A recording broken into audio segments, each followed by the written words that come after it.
próximo segmento aqui diz respeito a Osho, o livro da sua vida.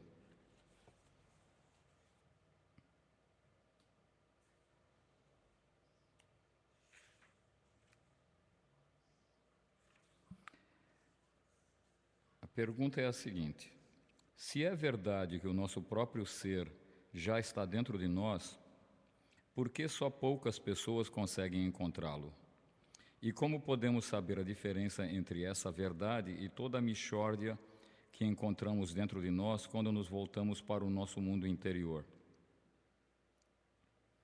Osho responde: a nossa ignorância é a única razão. Não que ele não esteja dentro de nós, ele sempre esteve, mas nós nos esquecemos dele. Não nos lembramos, nossos olhos ficam anuviados. A visão perdeu a clareza cristalina necessária para redescobri-lo. Você já reparou? Às vezes está tentando se lembrar do nome de alguém. Você sabe qual é, mas ele não está lhe ocorrendo. Você simplesmente não consegue se lembrar. Diz que ele está na ponta da língua. Você diz: eu sei como ele se chama. Mas se alguém o pressiona, se sabe por que não diz. Você lamenta: não me está ocorrendo agora. Você já passou por isso? Sabe o nome da pessoa, sabe que sabe, mas tem um branco. Mas esse branco não está vazio, não é passivo. Ele é extremamente ativo, intensamente ativo.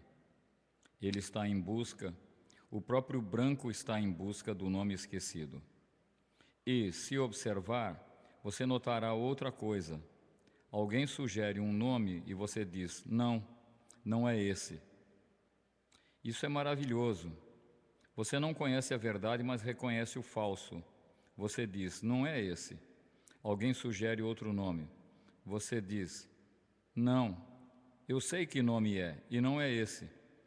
Esse branco não é uma coisa morta, ele é dinâmico.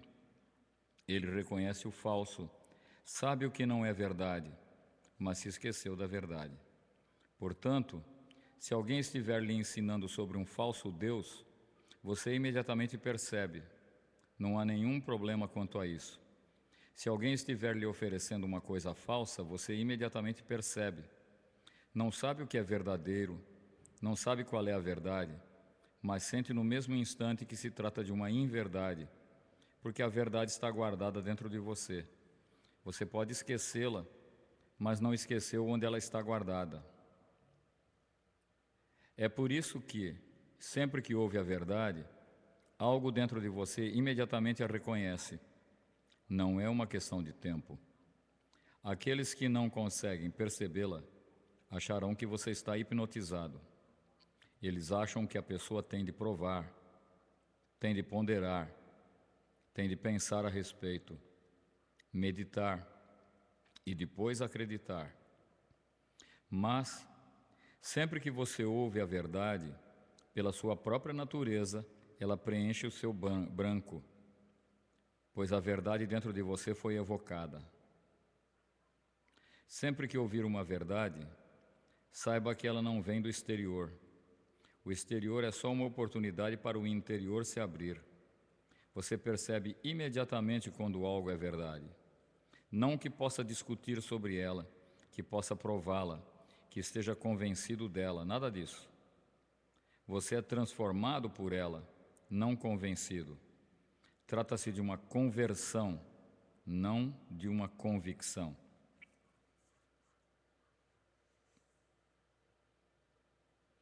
Sábio e esperto, desatando os nós da mente. A mente não consegue se aquietar. Ela precisa pensar, precisa se preocupar incessantemente. A mente funciona como uma bicicleta. Enquanto você pedala, ela continua andando. No momento em que você para de pedalar, ela começa a cair. A mente é um veículo de duas rodas, assim como a bicicleta. E o seu pensamento é um pedalar constante. Mesmo que consiga, às vezes, ficar um pouquinho em silêncio, você começa imediatamente a se preocupar. Por que estou em silêncio? Você fará qualquer coisa para se preocupar, para pensar, porque a mente só pode existir de uma maneira, em movimento. Ou ela busca alguma coisa, ou foge de alguma coisa, mas está sempre em movimento. Nesse movimento está a mente. No momento em que você para, ela desaparece. Neste exato instante, você está identificado com a mente. Você acha que você é a mente. É daí que vem o medo. Se você está identificado com a mente, é natural pensar que, se ela parar, você está acabado, deixa de existir. E você não sabe nada a respeito dela. A realidade é que você não é a mente. Você é algo que está além dela. Por isso, é absolutamente necessário que ela pare, para que pela primeira vez você possa constatar que você não é a mente, pois você continua existindo. A mente se foi, e você continua ali, e com uma alegria maior, uma glória maior, uma luz maior, uma consciência maior e um ser maior. A mente estava fingindo, e você caiu na armadilha. O que você tem de entender é o processo de identificação. Como uma pessoa se identifica com alguma coisa que não é ela mesma. Há uma antiga parábola no Oriente, na qual uma leoa saltava de morro em morro, quando, justamente entre dois deles, deu à luz um filhote. O filhote caiu na estrada onde estava passando um grande rebanho de ovelhas. Ele naturalmente se misturou às ovelhas, passou a viver entre elas e começou a se comportar como uma ovelha. Não fazia ideia, nem mesmo imaginava, em seus sonhos, que era um leão. Como poderia saber? Todos em volta dele eram ovelhas e nada mais. Ele nunca tinha rugido como um leão. Uma ovelha não ruge. Nunca tinha vivido sozinho como um violão, como um leão. Uma ovelha nunca vive sozinha. Ela fica sempre com o rebanho. O rebanho é aconchegante, seguro, livre de perigos. Se você reparar, verá que as ovelhas andam tão juntas que quase tropeçam umas nas outras. Elas têm medo de ficar sozinhas. Mas o leão começou a crescer. Era um fenômeno estranho.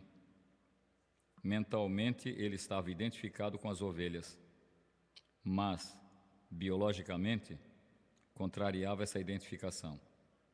A natureza não acompanha a mente. Ele se tornou um belo leão. Mas como a coisa foi acontecendo aos poucos, as ovelhas se acostumaram a ele, assim como ele tinha se acostumado a elas. As ovelhas achavam que ele era um pouco esquisito, é claro. Ele não se comportava da maneira certa, era meio maluco, e continuou a crescer. Não se esperava que isso acontecesse. Ele estava fingindo que era um leão, mas elas sabiam que ele não era.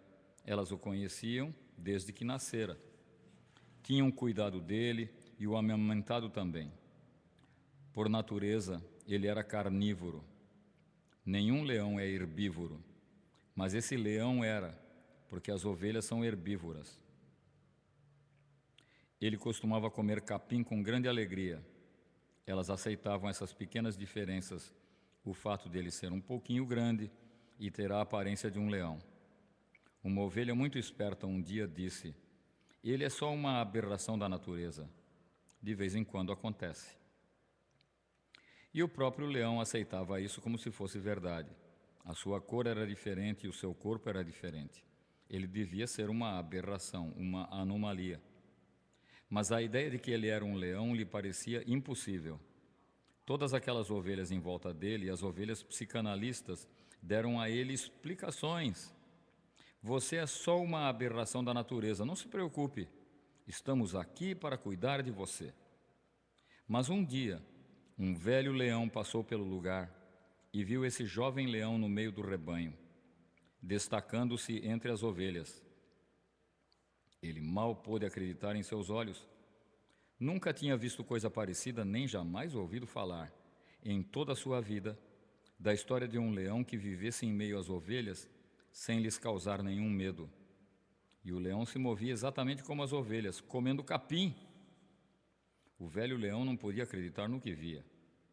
Até se esqueceu de que ia caçar uma ovelha para o café da manhã. Esqueceu-se completamente do café da manhã. Aquilo era tão estranho que ele estava determinado a capturar aquele jovem leão e descobrir o que estava acontecendo. Mas ele já era velho e o leão, quase um filhote, ele conseguiu fugir. Embora acreditasse que fosse uma ovelha, diante do perigo ele se esqueceu dessa identificação. Correu como um leão e não deixou que o outro o alcançasse. Finalmente, o velho leão conseguiu capturá-lo. O leãozinho chorava e dizia: "Por favor, me perdoe. Eu sou uma pobre ovelha. Solte-me, eu imploro." O velho leão disse: "Seu idiota, pare com essa bobagem. Venha comigo até o lago." Ali perto havia um lago. Ele o levou lá. O leãozinho relutou um pouco, mas acabou concordando a contragosto. O que ele, uma simples ovelha, podia fazer contra um leão? Ele podia matá-lo, caso não fosse. Então concordou. O lago era tranquilo, sem ondulações, quase um espelho. O velho leão disse ao outro: "Olha aqui, olha a minha cara e olha a sua. Olha o meu corpo e olha o seu, refletido na água." No mesmo instante ouviu-se um enorme rugido. As colinas ecoaram, as ovelhas desapareceram. A ovelha desapareceu. Ele era um ser totalmente diferente. Reconheceu a si próprio. A identificação com a ovelha não era uma realidade. Era só um conceito mental. Agora ele tinha visto a realidade. O velho leão concluiu: "Não preciso lhe dizer mais nada, você entendeu." O jovem leão sentiu uma energia estranha que nunca sentira antes, como se até então ela estivesse adormecida. Ele podia sentir um poder colossal, embora antes fosse apenas uma ovelhinha fraca e humilde. Toda a sua humildade, toda a sua fragilidade simplesmente evaporaram. Essa é uma antiga parábola sobre o mestre e o discípulo. A função do mestre é apenas levar o discípulo a ver quem ele é e a constatar que a imagem que tem de si próprio não é verdadeira. A sua mente não foi criada pela natureza. Procure fazer sempre essa distinção. O seu cérebro foi criado pela natureza. O seu cérebro é um mecanismo que pertence ao corpo, mas a sua mente foi criada pela sociedade à qual você pertence, pela religião, pela igreja, pela ideologia que os seus pais seguiam, pelo sistema educacional que lhe ensinaram, por todo tipo de coisa. É por isso que existe uma mente cristã e uma mente hindu e uma mente comunista. Os cérebros são naturais, mas as mentes são um fenômeno criado pelo homem. Tudo depende do rebanho de ovelhas a que você pertence. Você pertence ao rebanho hindu? Então, naturalmente, você se comportará como um hindu. A meditação é o único método que pode levá-lo a tomar consciência de que você não é a mente, o que dá a você uma tremenda maestria. Depois você pode escolher o que há de certo na sua mente e o que não há, pois você está distante, é um observador, uma testemunha. Você não fica mais tão apegado a ela, e esse é o seu medo. Você se esqueceu completamente de si mesmo, passou a ser a mente. A identificação é completa. Quando eu digo, fique em silêncio, fique sereno, esteja sempre alerta e atento aos seus processos mentais, você pode surtar, morrer de medo. Isso é como morrer. Num certo sentido, você está certo, mas não se trata da sua morte, mas da morte dos seus condicionamentos. Combinados, eles são chamados de mente. Depois que você for capaz de fazer essa distinção claramente, ver que você está separado da mente e que a mente está separada do cérebro, isso acontece no mesmo instante, simultaneamente. Quando você se retira da mente, passa a perceber que a mente está no meio. De um lado está o cérebro e do outro a sua consciência. O cérebro é simplesmente um mecanismo. Você pode fazer com ele o que quiser. O problema é a mente, porque foram os outros que a criaram para você. Não foi você quem a criou. Ela não é nem sequer sua, é emprestada. Os sacerdotes, os políticos, as pessoas que estão no poder, que têm interesses em jogo, não querem que você saiba que está acima da mente, que está além dela.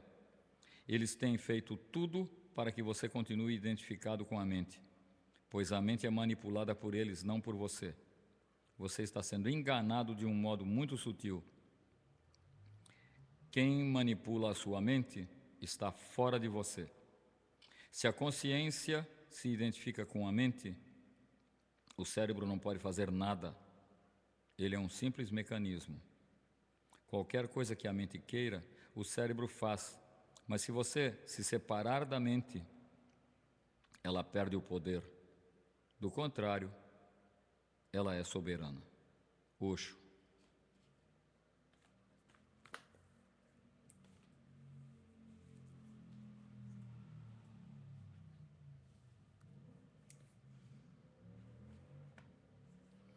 Osho sobre a meditação transcendental. A meditação transcendental e outros métodos similares ganham importância no Ocidente pelo simples motivo de que o Ocidente está aos poucos se esquecendo da arte de cair no sono. As pessoas estão cada vez mais sofrendo de insônia, estão se tornando dependentes de tranquilizantes. A meditação transcendental é um tranquilizante não químico. Não há nada de errado se você souber que está usando a meditação como um tranquilizante. Mas, se você pensa que há algo de religioso nisso, está sendo tolo. Se pensa que isso irá levá-lo à meditação, então você é um tolo. Isso não irá levá-lo à meditação, porque meditação significa percepção. Mas você está indo exatamente na direção oposta à da percepção. Está indo em direção ao sono. Não tenho nada contra o sono. Um bom sono é perfeitamente saudável. E indico a meditação transcendental para todos os que sofrem de insônia. É uma ótima saída, mas lembre-se de que um bom sono não tem absolutamente nada de espiritual. É bom para o corpo, é bom para a mente também, mas não tem nenhuma relação com a dimensão espiritual. A dimensão espiritual se abre apenas quando você está alerta, inteiramente perceptivo. E a única maneira de estar alerta e perceptivo é deixar de lado tanto o sono quanto os sonhos.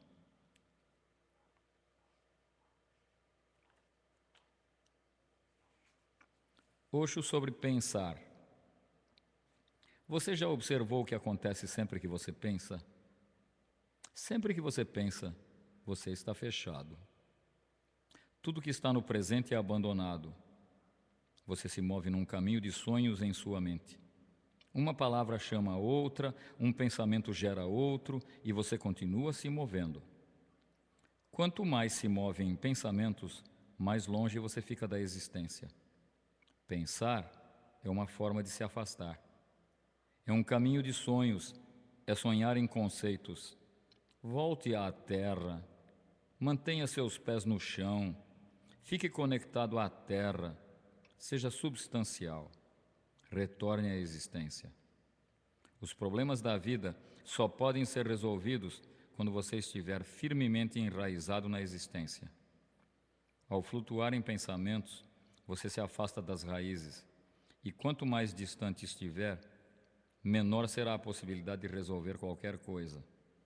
Em vez disso, você irá confundir tudo, e as coisas ficarão ainda mais emaranhadas. Quanto maior o emaranhado, mais você irá pensar, e mais distante estará.